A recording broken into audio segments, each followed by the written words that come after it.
Retomando o depoimento do ex-presidente. Senhor ex-presidente. Senhor ex-presidente. Então, só para concluir, o Jacob Bittar, ele não foi acolhido, ele chegou a passar semana lá. Isso. E que época que aconteceu que ele ficou lá com você passando, ou uma semana, algumas semanas, eu não sei. Isso foi, me parece que 2000 e... Foi a partir de 2005, 2006, por aí. Ok. Depoimento prestado aqui nos autos, inclusive hoje, o senhor Bunlai falou que por volta de agosto de 2010, o senhor Jacob Bittar manifestou interesse em comprar um sítio, porque ele queria que, em alguns depoimentos também, reunir as famílias. Dentro desse contexto de amizade com o senhor, vocês chegaram a conversar sobre isso? Não. Em algum momento? É isso que eu fico muito fulo da vida, porque como é que as pessoas decidem? O Zé Carlos Bunlai conversou com o Jacob Bittar, o mínimo que eu esperava é que ele falasse para mim, olha, você vai comprar um sítio para quê? Não, eu não estou perguntando ao senhor quando foi comprado ou quando você tomou conhecimento. Eu estou perguntando se nas suas relações de amizade com o senhor Jacob Bittar, não, esse assunto entrou em discussão. Nunca. Ok. Em depoimento, o senhor Fernando Bittar relatou que vocês, o senhor presidente e a dona Marisa, poderiam usar o sítio como quiserem. O senhor pode falar um pouco disso, por gentileza? Quando eu fiquei sabendo do sítio, ou seja, que o sítio era do Jacob Bittar, que eu fui lá, eu fiquei sabendo que o Jacob Bittar tinha dito para a dona Marisa que poderia colocar lá parte do acervo. Uma parte do acervo foi colocado no Banco do Brasil, que eram as coisas que tinham valor, que estão lá até hoje. Outra parte do acervo foi colocada em contâneres, sobretudo papel mais valioso, e foi guardado que empresa foi? Graneiro. E o que foi lá para casa era dois tipos de coisa. Primeiro, eu posso até dizer de forma pejorativa, tralha, que era roupa, camisa de time de futebol, muitas, a Polícia Federal foi lá, deve ter achado, sabe, de todos os times do Brasil. Jaleco de fotógrafo, tinha uns 50 tapetes, sabe, de tudo quanto é lugar lá, e bebida, muita cachaça, sabe, um pouco de uísque e vinho de menos qualidade, que eu também não conhecia, tá? E que denunciaram que era uma adega, na verdade era um quarto, sabe, que se alguém dissesse que era adega para o entendedor, mandava prender, porque era um quarto que não tinha nem ar-condicionado, nem refrigeração para guardar vinho. Então era isso. Então o Jacob Bittar tinha essa preocupação. Hoje, na minha opinião, o Jacob Bittar tinha outra coisa. Tá? O Jacob Bittar, eu acho que ele tinha, na consciência dele, a preocupação do que ele ia fazer quando a gente deixasse a presidência. Sabe? Então eu acho que quando ele comprou o sítio pensando em ele estabelecer um lugar para que ele pudesse convidar a gente e passar, sabe, tempo junto. Okay. E ele era muito amigo da Marisa. A Marisa tratava ele com uma fidalguia e com um respeito profundo. E eu acho que ele se sentia confortavelmente bem, sabe, com a dona Marisa, porque ela tratava ele com dignidade. Então a pergunta é se os senhores tinham liberdade para usar o sítio como quiserem, como o Fernando Bittar disse à época, como quisesse. Eu, na verdade, gostava de usar quando eles estavam lá. Ok, mas os senhores tinham liberdade de usar? Não, eles disseram que eu podia utilizar. Ok. Também no depoimento que o senhor prestou no aeroporto de Congonhas, o senhor relatou o seguinte: eu fui conhecer o local no dia 15 de janeiro. Sei também dito pelo companheiro Fernando, pelo Jacob Bittar e pelo Jonas, que uma das ideias deles era não só que eu tivesse um lugar para descansar, mas também que eu tivesse alguma coisa para guardar, tralhas de Brasília, que é muita tralha que a gente ganha. Então, além dessa questão das tralhas, que o senhor usou essas palavras, também era uma ideia que o senhor pudesse descansar lá no local? Sim. Ok. No depoimento que o senhor prestou em Congonhas... Até hoje tem muita gente que oferece, o Lula quer passar um dia na praia, quer passar um dia no... Sabe? Ok, senhor ex-presidente. Senhor ex-presidente, no depoimento que o senhor prestou no aeroporto de Congonhas, o senhor... No aeroporto de Congonhas... Na condução coercitiva que foi declarada depois que o fato está validado, né, doutor? O Supremo deu eficácia para frente, né, doutor? Discussão a ser feita. Não é discussão, porque o acordo do STF foi explícito nesse sentido. Mas eu posso prosseguir com minhas perguntas. Senhor ex-presidente, no depoimento que o senhor prestou no aeroporto de Congonhas, o senhor relatou que era uma sacanagem da imprensa sobre a divulgação do sítio, porque aquilo era sigiloso, aquilo era segredo.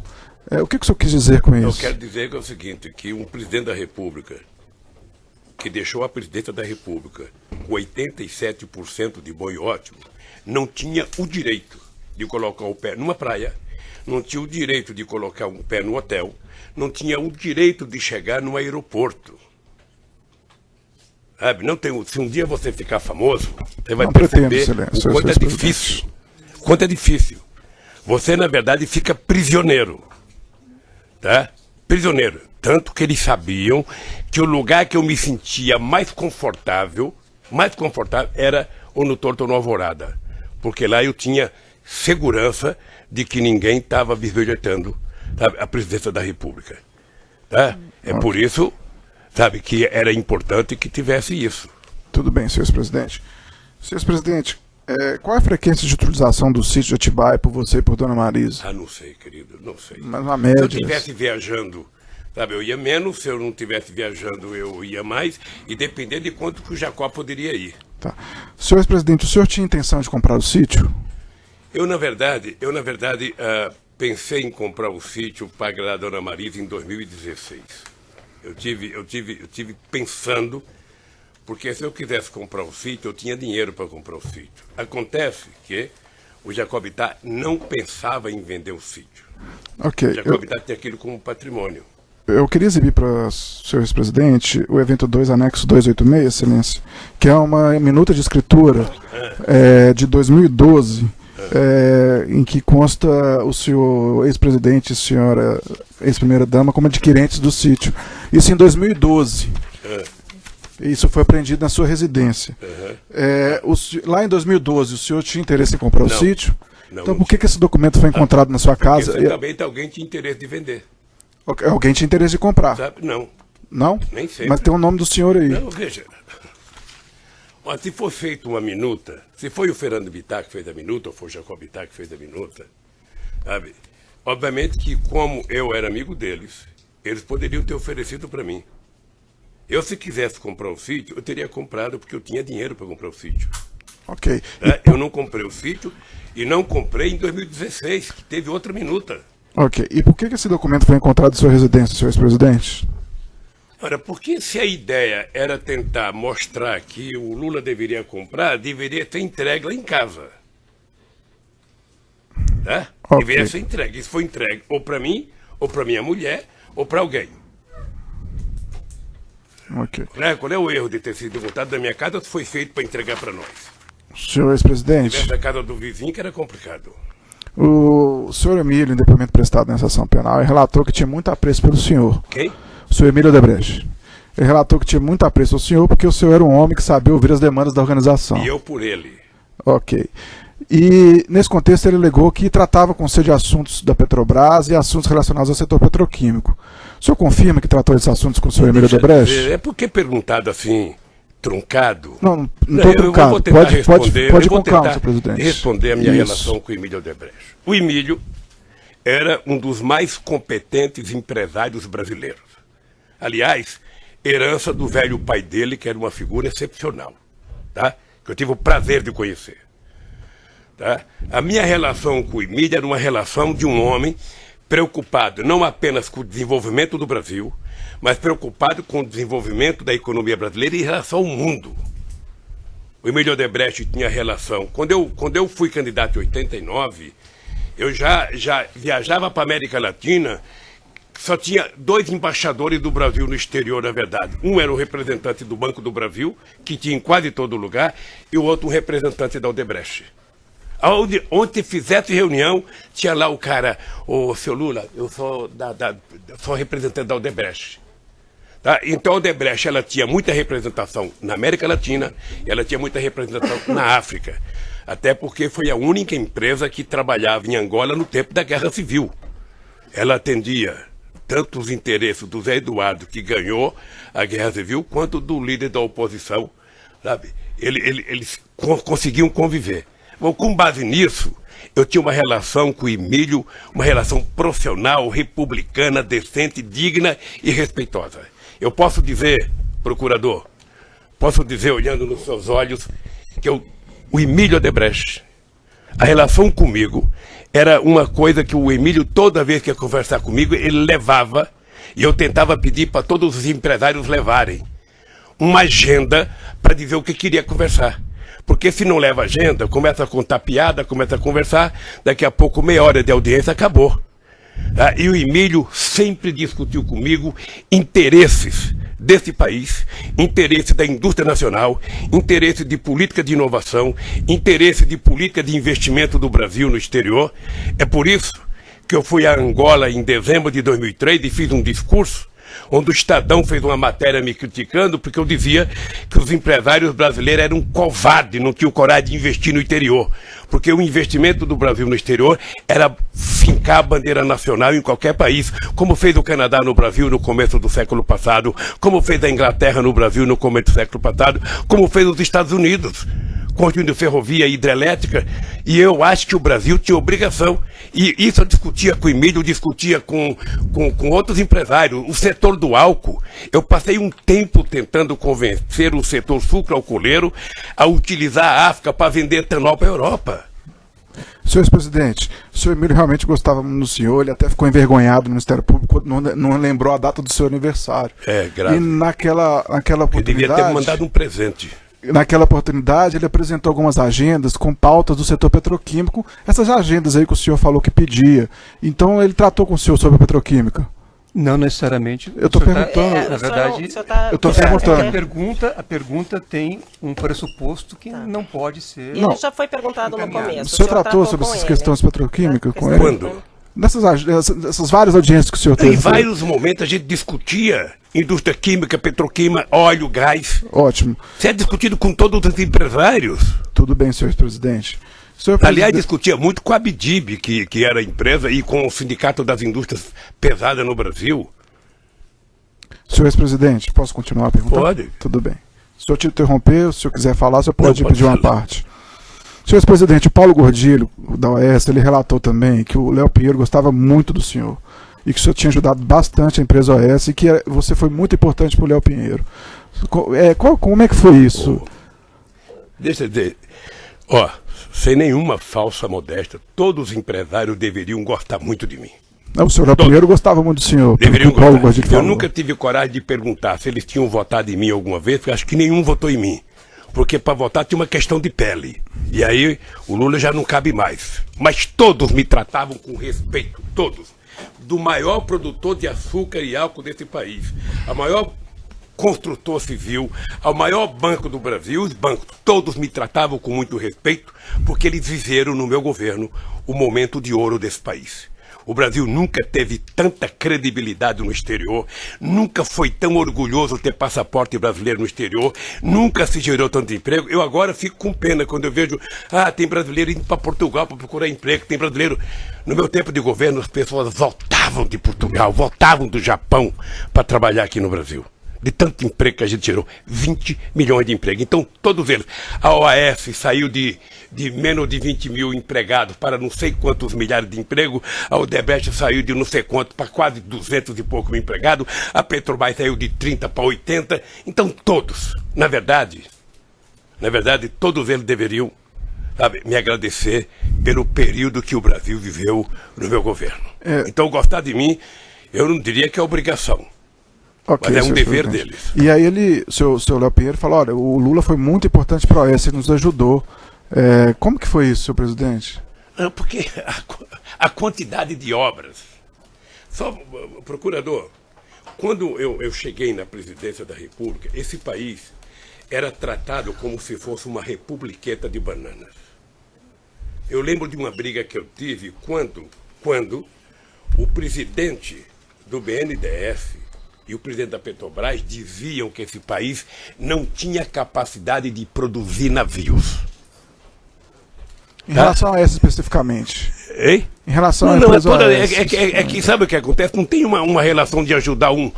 Foi ajudada a economia brasileira. O senhor lembra que nós terminamos o meu mandato crescendo a 7,5%. O comércio varejista chegou a quase 14%. Nunca os pobres foram. Sabe, até nesses shoppings aqui de Curitiba, dos ricos, os pobres passaram a frequentar. O pobre não queria mais ir em feira popular, queria ir no lugar que o pobre tem direito de ir. E esse país virou outro país. Então não é nada específico à OAS, é A todas as empresas, todas elas. O Léo Pinheiro gostava Pode do pensar. senhor, como todos os empresários Agora deveriam todos gostar. deviam. Eu acho que todos me respeitavam profundamente e eu os respeitava profundamente. Ok, senhor presidente. E duvido ainda, procurador, duvido para terminar, eu duvido que você encontre um empresário, mesmo esse da Van que ajudou o Collor agora com o Zap, se esse cara um dia foi procurado pelo Lula para pedir 5 centavos. Porque a relação de respeito que eu adquiri com eles e que impunha a eles não admitia que qualquer empresário conversasse comigo sobre 5 centavos. E não admitia quem frequentasse a minha casa discutir negócio, sabe, de governo. Governo eu discutia até a meia-noite dentro do palácio. Quando eu ia para casa cuidar da minha família. Senhor presidente, o Bunlai, no depoimento que foi aproveitado nesses autos, ele alegou que efetuou um empréstimo no Banco Chaim e isso estava causando vários problemas para ele, que ele estava impossibilitado de operar com bancos, estava incluído no CADIM. Ele chegou a confidenciar isso com o senhor? Eu vi a denúncia pelos jornais. E o Bunlai conversava... Somente ele é que sabe se ele pegou dinheiro com quem quer que seja com o Chaim, com o Itaú. E esses problemas pessoais que ele teve com esse empréstimo? Hein? Esses problemas pessoais que ele teve com o empréstimo? Eu não sei qual é o problema pessoal que Ele não teve. comentou com o senhor. Hein? Ele não comentou com o senhor esses Também não sei. problemas. Ok. Ele sabia que era proibido discutir qualquer assunto que não fosse a relação familiar.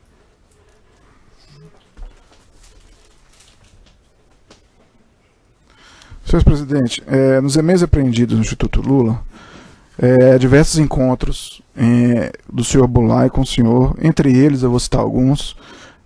No dia 6 de março de 2014, o senhor Bunlai e o senhor encontraram com o embaixador do Catar. Por qual motivo esse encontro do Bunlai com o senhor? Procurador, sabe que perguntar uma reunião de um ex-presidente da República com um empresário ou com um embaixador, eu certamente recebi mais empresários no Instituto do que eu recebia com o presidente da República, que eu tinha mais tempo livre. E todas as pessoas que me procuravam para discutir, sabe, como nós vamos fazer o Brasil voltar a crescer, como nós vamos fazer com que a economia do Brasil volte a ser respeitada. Olha, se alguém trouxe alguém do Catar, eu não sei se foi para discutir o assunto de Olimpíadas ou de futebol, mas eu não sei se teve o embaixador do Catar comigo. Se tiver na minha agenda, deve ter tido alguma razão. Mas eu recebi muitos empresários. Okay. Recebi muitos empresários, muitos embaixadores, muitos ex-presidentes, muitos primeiros-ministros. Existe um encontro também do senhor Bunlai e o senhor André Esteves com o senhor no Instituto Lula. Qual motivo teria esse Só pela ordem, encontro? excelência, na verdade, existe um apontamento, não necessariamente a existência do Eu vou encontro. corrigir a Eu não pergunta, sei, senhor ex-presidente. não sei. Existe um apontamento de um encontro do senhor com o André Esteves e com o Bunlai. Eu não lembro se eu tive com o André Esteves. Ok. Junto com o Bunlai. Senhor ex-presidente, existe um apontamento quanto a isso. Por qual Eu motivo não você sei acha se que pode ter existe. tido um assunto em comum? Sabe? Algum assunto em comum que o senhor possa ter tido com eles?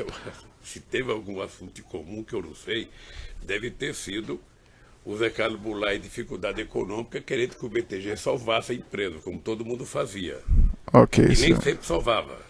Ok, senhor ex-presidente. Senhor ex-presidente, Mas ele deve ter dito para você o que ele queria. não, mas eu estou perguntando para o senhor. Ah, não. Senhor ex-presidente, o senhor estava na reunião, segundo o apontamento, sabe. como bem lembrou o doutor Cristiano Zanin. Senhor ex-presidente, o senhor tem ciência desse empréstimo, então, que o Bunlai fez com partidos em favor do Partido dos Trabalhadores, com o Chaim? Tomou conhecimento disso? Não. Nunca Eu ouviu tomei falar? conhecimento pela imprensa.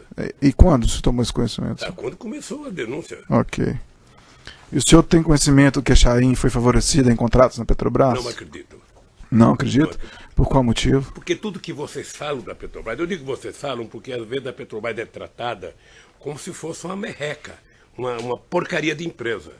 E a Petrobras é uma empresa que tem uma governança respeitada no mundo inteiro. A Petrobras, ela inclusive tem o controle, depois do meu governo, ela tem o controle da Controladoria Geral da República. Então a Petrobras é uma coisa muito séria. Qualquer coisa que é decidida na Petrobras passa pela mão de 500 pessoas. Sabe na mão de quem não passa? Do governo. Mas, senhor presidente, apesar de todo esse rigor aí da controladoria interna da Petrobras, várias pessoas, inclusive como colocou a sua excelentíssima juíza, devolveram aqui milhões e milhões de dólares que eram fruto de propinas. E mesmo nessas condições, o senhor não acredita que houve um favorecimento da Chaim? Veja, se houve a corrupção na Petrobras, que dizem que houve, essas pessoas têm que ser presas, sabe, e têm que pagar o que pegaram. Tá? Isso está totalmente correto. O que eu acho é que isso não é por conta, sabe, de investigação, de licitação, que ela é feita com rigor. Sabe, se depois que estão lá dentro alguém, por exemplo, eu disse aqui para o juiz Moro que só tinha um brasileiro que sabia que o Paulo Roberto era o que foi, era o Moro. Porque como ele teve uma relação com o Youssef durante muitos anos, e o Youssef era o cara, então ele conhecia que era o Paulo Roberto, ninguém mais conhecia. Só se sabia que ele era um funcionário de 30 anos de carreira. Então, se alguém, depois que entrou, virou ladrão, ou se alguém, sabe, participou de uma licitação honesta e ganhou, e depois resolveu, daquele problema, pagar a propina, eu, sinceramente, a palavra propina também é uma coisa nova no dicionário brasileiro, porque eu acho que teve muita gente, é opinião minha, fazendo evasão fiscal e depois encontrou muito mais cômodo achar um culpado, que era a tese da concussão. Arruma um culpado, joga em cima dele e livra a sua cara. E o senhor tomou conhecimento como foi quitado esse empréstimo do Bunlai com o Chaim? O senhor tomou conhecimento? Não, porque o Bunlai não tinha que prestar conta para mim. Tá, mas o senhor não tomou Prestar conhecimento. conta para a Receita Federal. Ok. Senhor presidente, o senhor tomou conhecimento que o Bunlai efetuou as obras no sítio, no Atibaia? Não, Não tomou, em nenhum momento? não, Nenhum momento? não momento. Já perguntou, já respondeu. Em nenhum momento o senhor indagou, quando você teve encontro com ele, sobre o custo dessas obras? Em nenhum momento, quando o senhor encontrou com ele, o senhor indagou sobre o custo de obras? Não. Não, porque não era, o sítio não era meu, eu não tenho obrigação de Ok. perguntar e de saber. Senhor presidente, nos e-mails apreendidos no Instituto Lula, há registro de encontros com o senhor Kumbulai em 2011, em 16 de janeiro de 2012, em 29 de março de 2012, em 12 de junho de 2012, em 3 de julho de 2012, Que e é 28 registros de apontamentos de encontros entre o senhor e o Bulai no Instituto Lula. 2012, 28 de agosto de 2012, 3 de setembro de 2012, 19 de dezembro de 2012, 6 de março de 2014. Nesses diversos encontros, o senhor nunca indagou ele sobre essas obras que ele fez no sítio? A minha relação de amizade com o Bunlai não permitia Não permitia. que eu desse a ele qualquer ousadia de falar qualquer coisa de dinheiro comigo. Ok, senhor Então, se o Zé presidente. Carlos Bunlai fosse ao Instituto, o Zé Carlos Bunlai era aposentado, morava em São Paulo e poderia ir no Instituto quantas vezes ele quisesse. Ok. Senhor presidente, o senhor falou que a imprensa, depois que a imprensa divulgou isso, o senhor tomou conhecimento, não foi isso? Foi. E na divulgação da imprensa está lá a questão do Bunlai, que tinha feito as obras para o senhor. Depois dessa divulgação, o senhor não perguntou para ele sobre isso, não quis pagar por essas obras? Não perguntei porque o sítio tem dono. O dono do sítio chama-se Fernando Bittar. E o senhor perguntou para o Fernando Bittar? É que vocês começaram dizendo que era meu sítio. Eu estranhei agora a doutora juíza dizer que... Eu estranhei porque eu passei 4 anos eu também apanhando porque o estranhei, sítio era senhor meu. presidente, porque- E agora o sítio desapareceu. Eu também estranhei, senhor presidente, porque a denúncia está lá há muito tempo, a sua defesa poderia ter te explicado Sabe? isso. Não, Se ela não fez, não, infelizmente não é um papel do Ministério Público. O Ministério Público Está dizendo ressalva até que a questão na da propriedade denúncia- da empresa ainda está sendo investigada, não tem isso? na É essa denúncia? ressalva. Então o Ministério A questão Público que da- fez a está, na questão verdade, da propriedade Mas- da mas empresa. a mesma sua coisa. acusação. Tá, é dito, mas não é essa a acusação. Não, Mas a não é mesma essa coisa acusação. aconteceu, procurador, a acusação mesma é coisa lavagem de aconteceu, dinheiro nas veja, reformas. a mesma coisa aconteceu, eu tô há muitos Senhor anos, presidente, se você não estiver satisfeito não tem, com- pera um pouquinho, não tem nenhum ser humano nesse país que tenha apanhado mais da imprensa do que eu por mentiras contadas a meu respeito. E eu, com 73 anos, faço um esforço muito grande de não perder o humor, de não deixar que o ódio tome conta de mim, porque eu acredito que nós vamos ainda, neste país, provar quem está com a verdade e quem está mentindo. Então, eu passei, sabe, um monte de tempo, sabe? O Lula é dono de uma chácara. Eu falava, não sou, gente, o Lula é dono, eu não sou. Agora, nem da chácara me perguntaram mais, porque não é minha. Foram perguntar de uma obra de uma chácara que não é minha. A mesma coisa aconteceu, procurador, você sabe disso, do apartamento. Eu passei 5 anos dentro do apartamento, não é meu, não é meu, não é meu. Aí o que aconteceu com o apartamento? O Moro dá um julgamento aqui. Eu sou acusado por fato indeterminado. O apartamento não tem que a Petrobras, mas eu estou no Lava Jato. E foi colocado na Lava Jato pelo Ministério Público só para me trazer para cá. Senhor presidente, eu posso fazer o questionamento? O senhor deveria aguardar a resposta dele. Ele está fugindo ao tema, doutor. Ele está fugindo ao tema, doutor. É só isso, é só isso. Compreenda que, embora eu tenha um casco duro, eu respeito o senhor presidente. Se uma bala pega no mesmo lugar, muitas vezes machuca. E eu estou cansado. Eu estou cansado de mentira. A mentira é contada aqui e é transformada em verdade pela imprensa. Senhor presidente, eu tenho o maior respeito pelo senhor. O senhor está aqui para se defender e a oportunidade do senhor é essa. Se o senhor quiser ficar em silêncio, o senhor tem essa oportunidade. Sabe por que eu não posso me defender aqui? Sabe por quê? Porque quando vocês dizem uma coisa, dá 20 minutos no Jornal Nacional. Esse outro aqui, que é meu advogado, ele dá uma resposta, não passa 2 segundos. Senhor presidente, então é uma desproporção isso. Nós vivemos na democracia, o processo é público. Mas eu posso questionar o senhor? A democracia é mais para um do que para os outros. Não, uma questão de ordem, excelência. Não, doutor. É uma questão de ordem. Eu acho que isso está previsto em lei. Uma questão de ordem. Que questão de ordem? Seja a questão de ordem é a seguinte. Vossa Excelência, a pedido do Ministério Público, inclusive, contra a posição da defesa, disse que vai aproveitar um depoimento relativo ao caso Triplex. Então, o senhor presidente estava, inclusive, fazendo referência ao caso que Vossa Excelência decidiu aproveitar o depoimento. Então, me parece que aproveitar o depoimento sem dar a ele a oportunidade de falar sobre o assunto configura um cessamento de defesa. Esse fato já está julgado, senhor Joaquim. Eu diria a Vossa Excelência... Senhor Cristiano, o que vai ser aproveitado daquele depoimento são os fatos relativos a essa denúncia, mas não a relativa ao Triplex. E ele está atacando algo que já foi decidido. Certo, mas não dá para pensar uma coisa em detrimento de outra. Então vamos para a próxima pergunta. Eu só pediria a Vossa Excelência, educadamente e cordialmente, que fosse possível o depoente, nesse ato que ele pode fazer a sua autodefesa, que ele pudesse completar as respostas e desenvolver os raciocínios necessários para a concretude do ato. Mas se ele fugir do assunto e começar com um discurso político, doutor, infelizmente eu estou comandando a audiência, eu vou ter que cortar. Doutora, inclusive, o problema é que esse assunto não tem um tema específico, porque inventou-se 2 palavras mágicas. O PowerPoint e o contexto.